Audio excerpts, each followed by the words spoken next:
The talk tonight is based on the writings of Abba Dorotheus, and you've probably heard some of this before. And I'm mentioning that at this stage I want to mention the importance of God's providence, that we understand it, that we accept it, which I think is much harder. Sometimes we're afraid of what might happen if we, fall into the hands of the living God, as St. Paul says. How terrible that is. Well, he should know from his travels and persecutions and eventual martyrdom. And I want to mention that because God's providence is very important. How do we have it? And I was thinking about today having this incident where I was nearly scammed, and that the person asking for information could not accept it. It was to do with numbers. They couldn't do it. I mean, they tried 3 times, and eventually they asked, for something else, and I just dropped the call. And I mention this because I've been thinking about it. This God's providence intervened. My guardian angel intervened so that she could not write down what I'm telling her. I was interested, and I thought, and that's how we should be all the time. And Abba says that we have to understand the supernatural in everything, every object, everything, every situation. We have to see it as supernatural. And I thought about this today. If I'd have been praying during this, conversation, it probably would have ended earlier. In other words, you need to have prayer, and this is very important, that we have the Jesus prayer. And if we happen to deal with some people, you can say the prayer quietly within yourself, or it's there available. I didn't think of that. Didn't think of that at the time. Afterwards, I thought, yes, okay, thank you, guardian angel. You had to intervene. But if I'd been praying, or in a prayerful disposition, then I would have probably recognized that this was a scam, and the person on the other end couldn't do anything about it. I'm thinking now, I'm jumping a little bit ahead. In Soviet times, the persecution of Christians, I don't know which town it was, I think it's St. Petersburg, okay. And this girl they did a raid on an apartment, and they're holding a prayer meeting, or like I'm 11, like we did tonight. And KGB arrested her, took her for interrogation. She had a time, just at time, the priest, to get advice. He said, pray Psalm 40. Ushaviva Pomashti, Vishnega. He who dwells under the defense of the Almighty. And she started, and one of the techniques of interrogation, it wasn't actually torture, but it was hypnosis.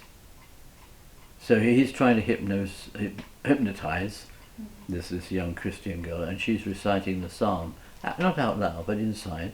And he eventually he can't go any further. I don't know whether he eventually collapses or has a heart attack, but he just can't carry on. Soviet times and the persecution.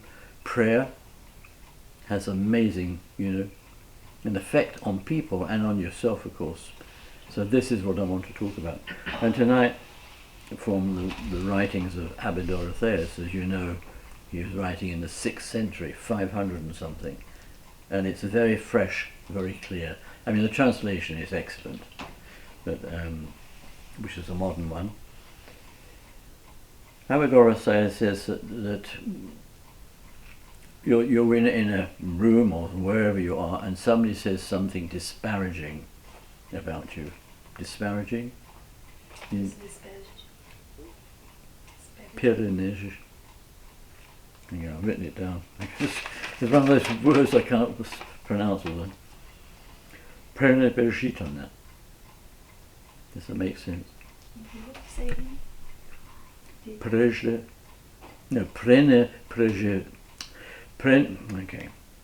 Пренебрежительно.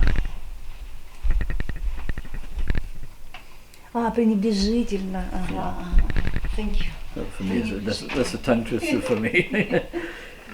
Somebody says something disparaging about you, but you ignore it. Didn't take your notice. Another time, somebody says something which you don't like, and you become angry, really angry about this. Why? What's the difference? What's the difference? One ignoring, you're ignoring it, and the other one you take offence immediately. It's to do with disposition, prayerful disposition. If we're in a prayerful disposition, in other words, saying prayers inside quietly to us on our own, then these things cannot touch us. We're not likely to become angry. Now, Abba Dorothea said you have to be careful because, and he gives an example. He said, I was visiting a monastery, and there was a young monk there, and he was always being criticised. And it wasn't physical abuse, but it was verbal abuse. And he didn't take any notice, and Abba Dorothea was amazed. This young man not affected by this. So he got him to one side and said, can you explain to me why are you so patient with the brothers, especially the ones that criticise you all the time, complain? And he said, oh, I don't bother, it's not worth, they're just dogs barking. That's the other extreme. Disdain for somebody. Can we accept correction or, things, disparaging words, and not, as it were, react to it? Most times, no. To be honest, we don't like that. It's find it offensive. But this is what he's saying. We have to be like that. And he says, and the reason that we're affected by it is because we're not praying. We're not praying. So that's why we are affected by it. In other words, and also we don't trust God, because whatever happens to us is by the will of God. He created us from nothing. He loves us. He only wants the best for us. So anything goes wrong, we immediately complain. We don't like it. I mean, I'm not saying we should. I don't know how you can like it. Well, I suppose you can once you get to a spiritual level of prayer. You can see the value of it, but otherwise it's podvig. It's pain. It's pain. We don't like being criticised, even in a nice sense. Abba Dorothea says that sometimes we accept it because the person who's criticising us is a friend, and we're very fond of them, and so we accept this. We don't like it, but we don't say it and don't react badly. And then on somebody else in another situation, we don't like that person. So when they criticise us, we get very angry. This is human nature, fallen human nature. Who doesn't respond to that? We're caught up in it. We have to trust God's providence, and we have to understand that whatever happens to us is for our salvation. But Abba Dorothea says we have to learn to accuse ourselves. And that's the title of his talk, is self-accusation. Somebody criticises us, we immediately look at ourselves and see, why am I responding like this? What have I done wrong? No, what we normally do is say, I didn't do that. It's not my fault. Well, whether it is or not, one should, what he's saying, we should accept that as God's providence. And that's very difficult, very difficult. Can't we defend ourselves? And the answer is no. No, we can't. We have to, because when we actually examine it, we see there is something in there that causes these comments. We created it, so we shouldn't be angry. But it's very hard to accept correction. Who wants to be corrected? I don't. I might say I do in theory, but in practice, I'm in a good situation. Nobody's complaining about me yet, so that's good. And the bishop's very gracious. So, very dangerous position to be in, by the way. Very dangerous. So if things go wrong, I have to accuse myself, and not say, well, it's because of this or because of somebody did something. No, it's to do, and it's God has let us self-accuse ourselves so that we can see what we need spiritually. And if we do that, then we'll begin to grow spiritually. Then we'll begin to see how God sees people.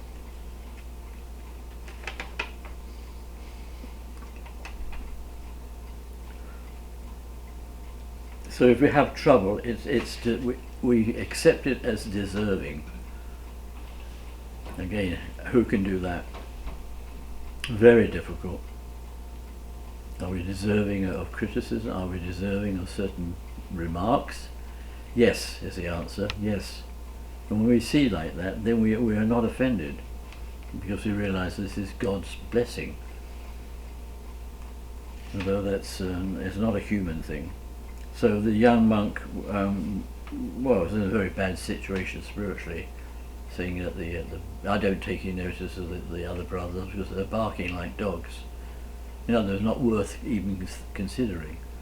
Whereas he should have looked to see what was wrong.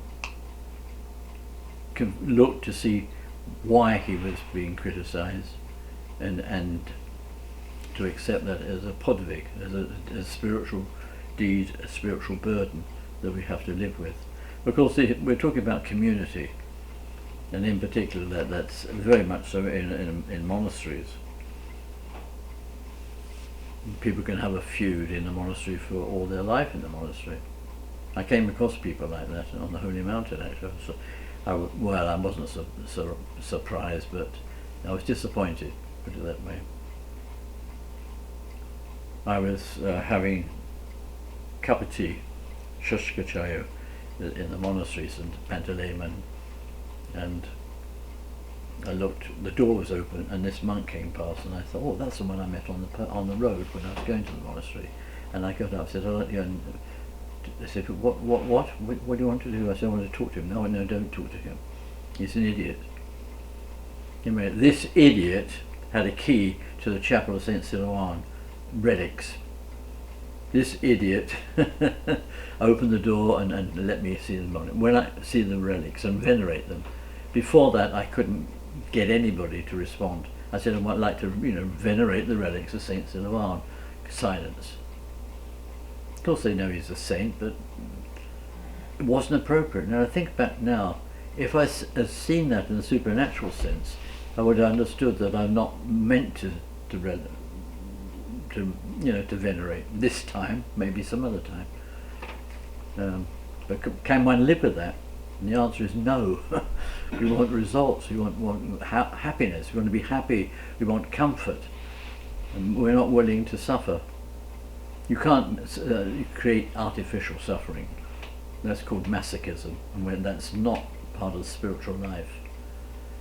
But whether you get to do something or not, or whether that's in God's hands, and we have to learn to do that. So he's saying here, trouble is accepted as deserving. On the other one says it's deserving because of the way we talk, maybe. And one which I thought was very interesting is our bearing, the way we behave, the way we walk. You can offend people just by your bearing. You maybe can appear to be aloof, pride above everybody else. So don't talk to people, ignore people, and that's all. Sometimes we don't even see that. It's very well for me. It's different because as a priest, I need to be there for everybody. I don't think I miss anybody out. I hope I don't, but it's very easy. That person's not important. Another person is important. It's human nature again, isn't it? Mm-hmm. Yeah. On examination, I see no reason to accuse myself. And Abba talks about what's called winter wheat. Winter wheat. I don't know it. It's the wheat which is white, but when you open it, I don't understand this. It's rotten. So it's white on the outside. It looks okay. It looks like perfect wheat, but when you try to cook it or crack it open, it's rotten. So why have they got it? I don't understand that. He doesn't elaborate on it. He just says it's like winter wheat. We have to obviously very much like that sometimes. So if we're disturbed, okay, let's summarize it as I see it. If we are disturbed by something, we have to say, well, what have I done? What's wrong with my spiritual state? What's wrong with my spiritual life? What do I expect? Not, oh, it's not my fault, somebody else did it, or, you know. It's very easy to blame somebody else. I mean, we're quick to do that. I think we're all guilty of that. But to be able to say, well, this is an opportunity to look at myself. I didn't do anything. Well, maybe you did. Maybe this way you looked at somebody can upset them. That's their problem, but you have also a part of it. Yeah, you can't just opt out.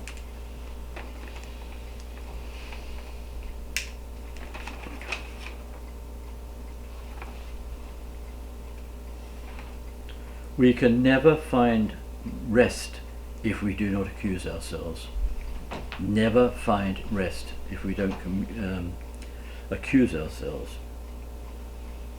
Any kind of trouble, punishment, on examination, I see no reason to accuse myself, but we have to. Or another one says, how can I not be troubled when I want something? I want something, and God denies it to me. Well, then we have to look, well, we know that in secular life, if something happens, you're not qualified, or your job's up, you're not up to standard in your work or something like that. Yes, we can understand that, but we need to look at it right across everything we do.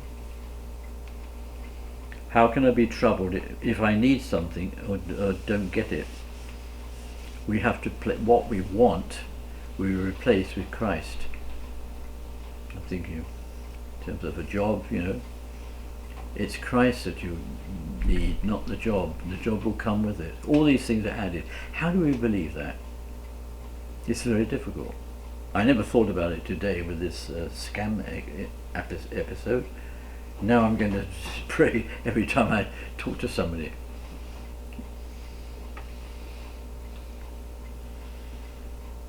And Abhidharma says that Christ takes the place of the object or a desire. This is what we should do, and this is what we will deserve. And he talks about manna in the wilderness. Remember the manna? It was given to the children of Israel. There's 40 years they lived on manna. When I was a child, I thought manna was pancakes, blini, something like that. I don't know what it is. But whatever it was, it satisfied everybody who ate it, and it was for their benefit, what they needed. So you say, well, I didn't get didn't get the vitamin C today. Well, you do. If you need it, it's in manna. And that's 40 years. Can you imagine living on blini 40 years? That's all they had, nothing else. But they start to complain. Yeah, of course. Yes, yes, yeah.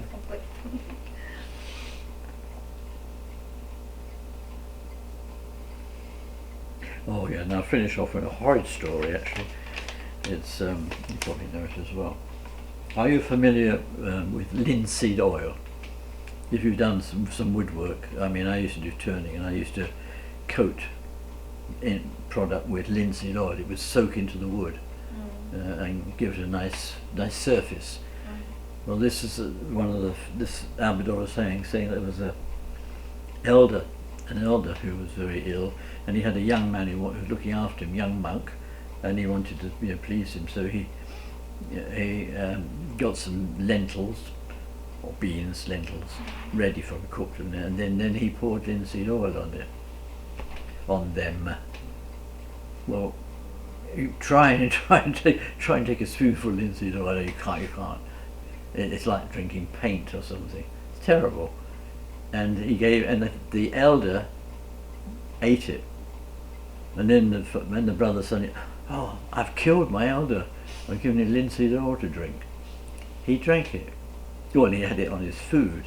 I mean, it's disgusting, absolutely disgusting. And the elder said, no, it's okay, it'll be all right. If God wanted me to have olive oil, yeah, or 1001 dressing, or whatever you like, I would have got it. I would not have got linseed oil, but that's what. And he actually asked for more, which to me is terrible, the thought of that. He thought, well, I poisoned him. And then he said, yes, I'll have some more. So how can you? God's providence. What a mystery. Isn't it a mystery for all of us, really, to know that? I want to do what God wants. Well, yeah, maybe. But I don't want to do it too much. I want an easy way out. Because that's what we seek. But we should be, if we need to accuse ourselves in whatever situation, whether God put us in it seems to us, or a person. So I was spared today. My finances were spared, and so I didn't get scammed. But I thought about it afterwards. I should have been praying. If I'd have been praying, which I will do from now on, by the way, with anything like that's official, not out of fear, but just praying, because it has an effect on the person listening, even if they can't hear it, because I'm saying it inside, of course. That I wasn't sensitive enough to do that. I realise it's my fault. Not blaming this lady, who's very good, by the way, excellent. I take my hat off to her for her presentation, marketing skills, showing great concern for me. And it came across like that. So in future, we'll say the Jesus prayer. Through the prayers of our Holy Fathers, Lord Jesus Christ our God, have mercy on us.